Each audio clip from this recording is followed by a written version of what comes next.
Dua të di pak më tepër mbi konferencën që u mbajt me 25 tetor, pak më në detaje se kishim mbi 30 studiues të pranishëm, se çfarë më saktësisht u prezantua apo u bisedua dhe po ashtu kë kishim të ftuar, se di që kishim dhe pjesëtar dhe po ashtu mysafirë nderi, nëse nuk gaboj. Ne tash patëm atje një numër të madh një interesim të madh. Bile ditëve të fundit ka pat 4-5 profesorë universitarë të cilët interesoheshin që të vinë. Mirë ne, për shkak të sallës që kishim produktuar, për shkak të agjendës, dhe me thënë, nuk ishim në gjendje ma t'i pranojmë ata, sepse ngushtohet hapësira për prezentimin e këtyre njerëzve të cilët janë aty,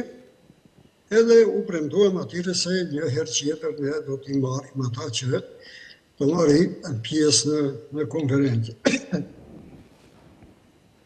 Prezentimet ishin mjaft studioze, pra ishin hulumtime dhe çdo kush nga lëmia e vet jo qas problemi. Nga problemi sociologjik do të thotë norma shoqërore të një vetë mbadimi, çrregullimi i atyre normave që është bërë tash, pasaj aspekti ekonomik, do të thotë varfëria, pasaj aspekti psikologjik, do me thonë sa ka zhurmë, sa ka stres,